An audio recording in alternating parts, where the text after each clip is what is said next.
Terima kasih pemirsa, masih di Damai Indonesiaku. Nah, di sesi Jawab ini kami persilakan guru kita Ustadz Riza Muhammad yang akan memberikan jawaban yang akan diajukan pertanyaan oleh Ibu Yumani ya. Boleh berdiri Ibu Yumani, nanti akan dijawab oleh guru kita Ustadz Riza Muhammad. Silakan. Assalamualaikum warahmatullahi wabarakatuh. Waalaikumsalam warahmatullahi wabarakatuh. Perkenalkan saya Ibu Yumani dari Majelis Taklim An-Nahar. Yang saya mau tanyakan Ustadz, bagaimana cara mengajarkan anak perempuan berhijab, apakah menunggu sampai balik berhijab atau bagaimana Pak Ustadz? Terima kasih. Assalamualaikum warahmatullahi wabarakatuh. Waalaikumsalam warahmatullahi wabarakatuh. Nah ini pas banget nih Ustadz Riza nih, anaknya banyak putri ya Ustadz Riza ya. Silakan Ustadz Riza. Bismillah.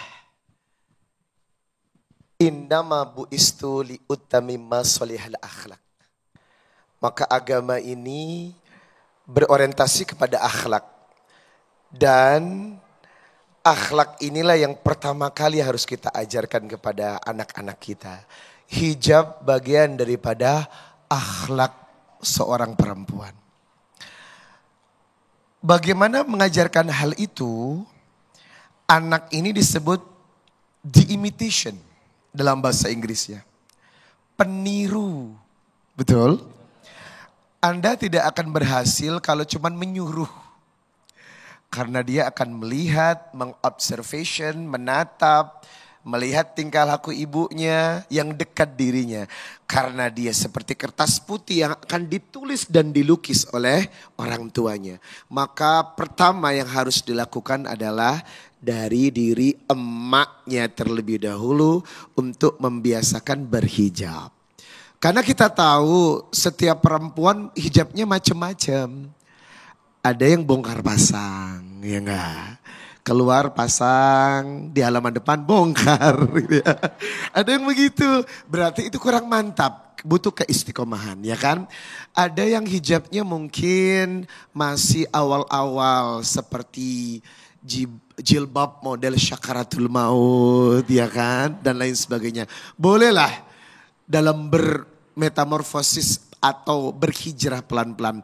Tapi yang pasti langkah pertama adalah contoh berawal dari orang tuanya. Sebab anak adalah the imitation, peniru yang baik dari orang tuanya. Nah yang kedua kembali kepada hadis tadi yang saya baca di awal. Abu Daud 495. Muru auladakum bisalah wahum abna sab'i sinin. Berarti hijab itu boleh diperlakukan kepada anak di usia 7 tahun. Itu belum balik itu. 7 tahun belum balik. Karena balik rata-rata di atas 10 tahun. Jadi 7 tahun boleh diperkenalkan. Seandainya diperkenalkan kurang dari 7 tahun boleh? Boleh. Tidak apa-apa. Tetapi saya minta kepada ibu untuk mengenalkannya dengan tidak memaksa ya. Atau kalimat-kalimat yang santun. Kaulan karimah. Pakai hijab. Kalau tidak neraka kamu. Ya jangan begitu. Seorang anak itu butuh kelembutan dalam berdialog. Coba ibu lihat surat As-Saffat ayat 102 ketika Nabi Ibrahim berdialog dengan Ismail. Falamma balagha ma'ahu as-sa'ya qala ya bunayya inni ara fil manam anni atbauka fangdur madza tarana. Anakku sayang. Ya bunai, aku bermimpi menyembelihmu. Bagaimana pendapatmu nak? Karena bapaknya lembut, anaknya juga ya abatif al-ma tu'mar satajiduni insyaallahu minas sabirin. Kerjakan ayah.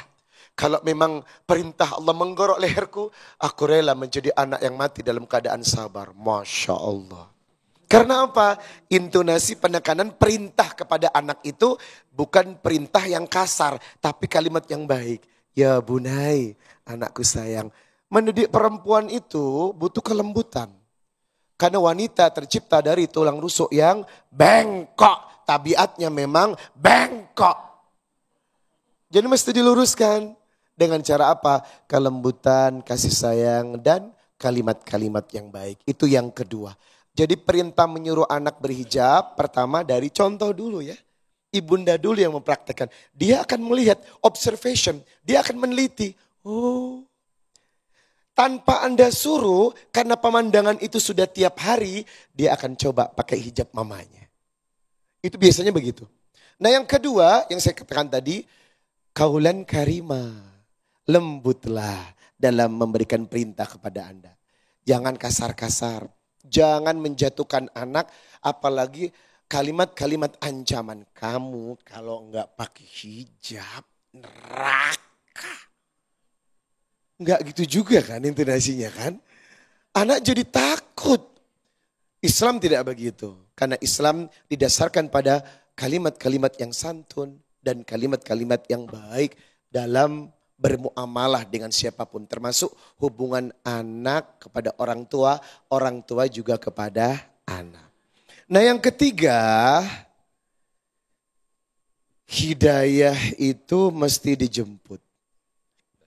Maka perbanyaklah berdoa agar kita istiqomah dengan ketaatan dan kebaikan.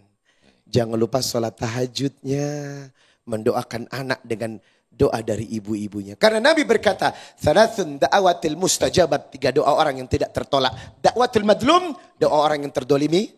Da'watul musafir, da'watul walidain al walidihima, doa orang tua kepada anak-anaknya. Insyaallah. Amin, amin. Baik, Masya Allah, terima kasih Ustaz Riza Muhammad dan juga Ujai dan juga Habiban yang telah memberikan ilmu dan juga tausiah di siang hari ini. Mudah-mudahan kita bisa menjadikan anak-anak kita berakhlak mulia. Tetaplah bersama kami di Damai Indonesiaku.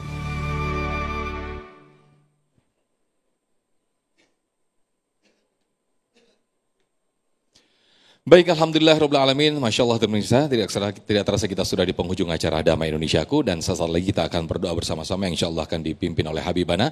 Dan pemirsa, bagi Anda yang menyaksikan tayangan ulang kami, Anda bisa membuka website kami di damaiindonesiaku.id. Akhir kata, saya Muhammad Sofyan dan acara ini dipersembahkan oleh Sarung Wadimor tentu sarung kita dan didukung oleh Luwak White Coffee. Mengucapkan terima kasih. Wabillahi taufiq wal hidayah. Wassalamualaikum warahmatullahi wabarakatuh. Mari kita sama-sama di penghujung acara ini kita doa, mudah-mudahan doa kita diterima oleh Allah Subhanahu wa taala. Bismillahirrahmanirrahim. Alhamdulillah rabbil alamin. Allahumma salli wa sallim ala sayyidina Muhammad wa ala ali sayyidina Muhammad. Allahumma ya Allah, jadikan kami anak-anak yang berbakti kepada ayah ibu kami. Kami dulu di sini semua adalah anak-anak dan kami memiliki ayah ibu kami ya Rabbal Alamin. Allahumma ya Allah, bagi mereka yang masih hidup panjangkan umur mereka, berikan afiah kepada mereka, berikan kekuatan kepada kami agar bisa berbakti kepada mereka ya Rabbal Alamin. Bagi ayah ibu kami yang sudah wafat di atas mereka tanah, di bawah mereka tanah ya Rabb, ampuni mereka, sayangi mereka, cintai mereka, rahmati mereka di dalam kubur mereka ya Rabbal Alamin. Kami rindu dan cinta kepada mereka ya Rabb. Allahumma ya Allah, andaikan kami pernah durhaka kepada ayah ibu kami dahulu, maafkan kedurhakaan kami ya Rabb. Maafkan kedurhakaan kami ya Rabb. Ya Allah, ya Allah, berikan kepada kami anak-anak yang saleh, salehah, yang berbakti kepada kami dan tidak pernah durhaka kepada kami ya Rabbal Alamin. Allahumma barik fi auladana ya Allah, berkahi anak-anak kami, wahfadhum, jaga mereka ya Rabbal Alamin.